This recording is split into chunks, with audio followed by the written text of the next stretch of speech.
دیکھیے، سب سے پہلے میں آپ کی توجہ دلاؤں گا، ذرا آنکھیں کھول کر قلب حساس کے ساتھ نوع انسانی کا مشاہدہ کیجئے۔ کیسے کیسے دکھ، کتنی تکلیفیں، کتنی محنت، کتنی مشقت ہے جو ہر انسان کا مقدر۔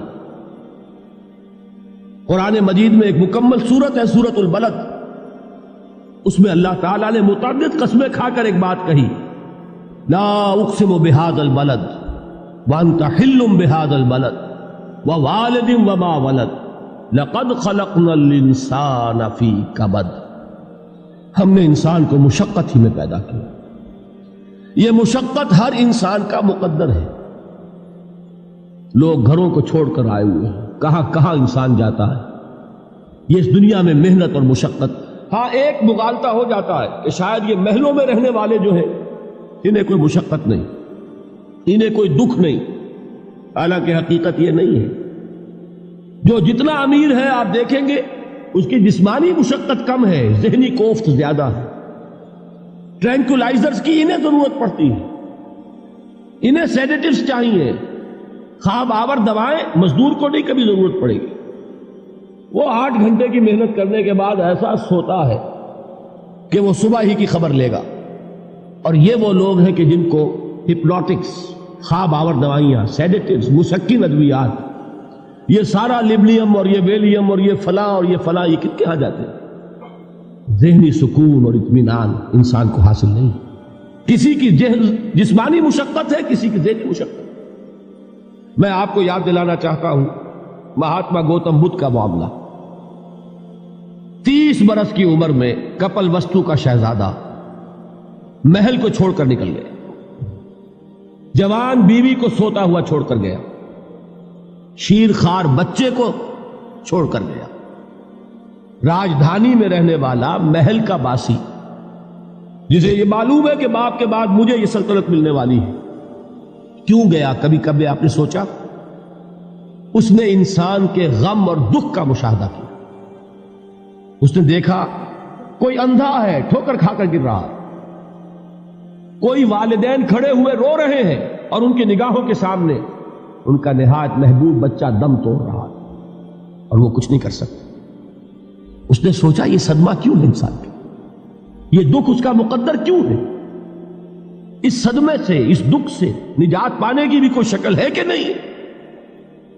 انسانوں کی ایک عظیم اکثریت، شاہ ولی اللہ دہلوی رحمۃ اللہ علیہ کے الفاظ ہیں کہ وہ لدو اونٹ اور کولو کا بیل بن کر زندگی بسر کرتی ہے۔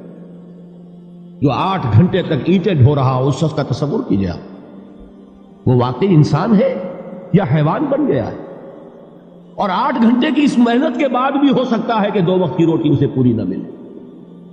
اور یہ تو ہو سکتا ہے، نہیں ہوتا ہے کہ اگر بچہ بیمار پڑ گیا ہے تو شاید کوئی برتن بیچے بغیر اس کی دوا کا سامان نہ کر سکے۔ ایسا شخص کتنے بوجھوں تلا دبا ہوا ہے، کتنی مشقت کے اندر پسا ہوا ہے۔ لدو اونٹ اور کولو کا بیل، انسانوں کی عظیم اکثریت کی سطح پر زندگی بسر کرتی ہے۔ لیکن آپ کو معلوم ہے کہ کولو کے بیل کے لیے مشقت ہی مشقت ہے، اس کے احساسات یہ نہیں ہیں جو کہ ان سے انسان کو جو صدمہ پہنچتا ہے۔ ایک بیل کو اس سے کوئی غرض نہیں کہ اس کا کوئی بچہ بھی تھا کہ نہیں تھا، اس کو کوئی بخار ہوا ہے یا کیا ہوا ہے، اس صدمے سے وہ بیل بچا ہوا ہے۔ گھوڑے کو کوئی پتہ نہیں کہ میرا بھی کوئی اولاد میری ہے یا نہیں ہے اور مجھے اس کا کوئی صدمہ ہے یا دکھ ہے، کوئی پتہ نہیں۔ لیکن انسان کا معاملہ یہ ہے کہ والدین کو جو جو دکھ دیکھنے پڑتے ہیں اپنے بچوں کے لیے، اپنی اولاد کے لیے۔ رات کی نیند ہے حرام ہے اس لیے کہ بچہ بخار میں تپ رہا ہے یا درد سے تڑپ رہا ہے، لہذا نہ ماں سو سکتی ہے نہ باپ سو سکتا۔ میں نے ایک موقع پر دیکھا، لاہور میں کیروسین آئل، اس زمانے میں ابھی سوئی گیس نہیں آئی تھی اور اکثر و بیشتر جو ہے یہی مٹی کا تیل جو ہے ایندھن کے طور پر استعمال ہوتا تھا، اس کی شارٹیج ہو گئی تھی۔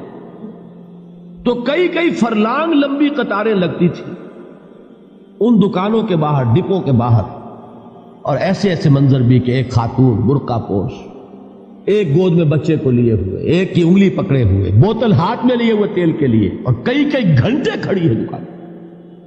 یہ مشقت انسان جھیلتا ہے کہ نہیں؟ غالب نے اس کا نقشہ کھینچا ہے کہ رنج سے خوگر ہوا انسان تو مٹ جاتا ہے رنج. مشکلیں اتنی پڑی مجھ پر کہ آسان ہو گئی. ہم بھول جاتے ہیں، ورنہ واقعہ یہ کہ قلب حساس ہو اگر، اور قید حیات و بند غم اصل میں دونوں ایک ہیں. موت سے پہلے آدمی غم سے نجات پائے کیوں؟ اچھا یہ تو ہوا لقد خلقنا الانسان فی کبد. حیوانات کا معاملہ ایک اور اعتبار سے آسان ہے. ان سے کوئی محاسبہ بھی ہے کیا؟ کوئی جواب دہی بھی ہے؟ کوئی ان کو اللہ کے حضور میں کھڑے ہو کر اپنے اعمال کا حساب بھی دینا؟ نہیں.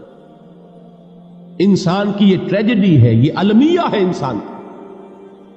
اس کو بھی قرآن مجید کی ایک سورت میں قسمیں کھا کر اذا السماء انشقت، اس کے بعد کیا فرمایا؟ یا ایھا الانسان انک کادح الی ربک کدحا فملاقیہ. اے انسان، تیرا المیہ، تیری ٹریجڈی اس سے کہیں بڑھ کر ہے. تجھے صدمے پر صدمے جھیلتے ہوئے، مشقت پر مشقت برداشت کرتے ہوئے ایک روز اپنے رب کے حضور میں بھی کھڑا ہوگا، جواب دہی بھی کرنی. اس دن کے حساب سے، اس دن کے احساس سے جو بڑے بڑے ہماری امت کے عظیم جو گلے سرسبد ہیں، ان کا یہ حال آپ نے پڑھا ہوگا. حضرت ابوبکر صدیق رضی اللہ تعالی عنہ وہ ایک عجیب کیف کے عالم میں فرمایا کرتے تھے، کاش میں درختوں پر چہچہاتی ہوئی چڑیا ہوتا جس سے حساب کتاب نہیں ہوگا. کاش کہ میں گھاس کا تنکا ہوتا جو آج ہے اور کل آگ میں جلا دیا جاتا، ختم ہو جاتا، اس سے محاسبہ کوئی نہیں. وہ جس کے احساس سے کہ حضرت عمر جو ہے اپنے انتقال کے وقت سخت بے چین تھے. ان کے بیٹے حضرت عبداللہ ابن عمر رضی اللہ تعالی عنہما نے ان کا سر جو ہے وہ اپنے زانوں پر رکھ لیا تو کہا نیچے ڈال دو. ایک عجیب بے کلی اور بے چینی. انہوں نے کہا ابا جان آپ کیوں پریشان ہیں؟ آپ تو عشرہ مبشرہ میں سے، آپ کو تو اللہ تعالیٰ نے جنت کی بشارت حضور کے ذریعے سے اس دنیا میں دی. حضرت عمر فرماتے ہیں کہ خدا کی قسم اگر قیامت کے دن عمر برابر سرابر پر چھوٹ گیا تو بہت بڑی کامیابی تصور. یہ احساس جن کو ہوتا، حضرت علی کا حال کیا ہوتا ہے؟ ابھی جو آپ نے حافظ صاحب سے سنا، یہ حضرت علی کا معاملہ ہے کہ ایک تیر پیوست ہو گیا تھا، کسی طرح نکل نہیں رہا تھا. حضرت علی نے فرمایا کہ اچھا چھوڑو مجھے، میں نماز کی نیت باندھتا ہوں. نماز کی نیت پڑھتے تھے تو لرزتے تھے، کانپتے تھے. کس کے سامنے کھڑا ہوں اور کس کے سامنے مجھے ایک دن جواب دہی کے لیے کھڑا ہونا ہوگا. لن تزولا قدم ابن آدم، حضور نے خبر دی ہے ابن آدم کے قدم ہل نہیں سکیں گے. جیسے مجرم کھڑا ہوتا ہے کٹہرے کے اندر، اس کٹہرے میں سے ہل نہیں سکو گے حتی یسأل عن خمس، جب تک کہ 5 چیزوں کا حساب نہ لے لیا جائے. وہ 5 چیزیں کیا ہے؟ کان کھول کر سنیے. عن عمرہ فیما افناہ، عمر کا حساب دو. یہ 80 برس اور 70 برس ہم نے تمہیں دنیا میں دیے، کہاں ضائع کیے؟ وعن شبابہ فیما ابلاہ، اور خاص طور پر جوانی کا دور، امنگوں کے دن، ولولے ہوتے ہیں، قوت ہوتی ہے، توانائی ہوتی ہے، آدمی چلتے ہوئے زمین پر پاؤں مارتا ہے، قوت جو ہے وہ اپنا اظہار چاہتی ہے. یہ جوانی کہاں گلائی؟ حساب دو، ایک ایک لمحے کا حساب دو. وَعَن مَالِهِ مِنْ أَيْنَ اكْتَسَبَهُ وَفِيمَا أَنْفَقَهُ، ایک ایک پائی کا حساب دو. مال کا کہاں سے کمایا تھا، حلال سے کہ حرام سے، اور کہاں خرچ کیا تھا، گل چھروں میں، عیاشیوں میں، یا نیکی کے کاموں میں، ادائے حقوق اللہ کے دین کے لیے. 4 سوال ہو گئے. 2 زندگی کے بارے میں، ایک زندگی پوری بحیثیت مجموعی کہاں کس کام میں لگائی، اور خاص طور پر شباب کا دور کہاں لگایا. 2 سوال مال کے بارے میں، کمایا کہاں سے، حلال سے کہ حرام سے، جائز سے کہ ناجائز سے، خرچ کہاں کیا. اور آخری سوال وعما عمل فیما علم، جو علم حاصل کیا تھا اس میں عمل کتنا کیا. علم کے انبار لگاتے چلے گئے اور عمل کے آغاز کی بھی نوبت نہ آئی. یہ علم جو ہے یہ اس روز سب سے بڑا وبال بن جائے گا. اتنا علم اور عمل کچھ نہیں، بجائے کہ کریڈٹ کا ذریعہ بنے یہ الٹا ڈیبٹ کا کھاتہ بن جائے. یہ جواب دہی کا احساس ہے کہ جس کی وجہ سے انسان کی ٹریجڈی جو ہے وہ دوہری ہے. کوئی حیوان اتنے بوجھ تلے نہیں. مشقت کی، محنت کی، اس زندگی میں ختم ہوئے، اس کے بعد کوئی محاسبہ نہیں. اس کو بھی غالب نے خوب کہا ہے کہ اب تو گھبرا کے یہ کہتے ہیں کہ مر جائیں گے، اور مر کے بھی چین نہ پایا تو کدھر جائے. یہ ہے وہ ہیومن ٹریجڈی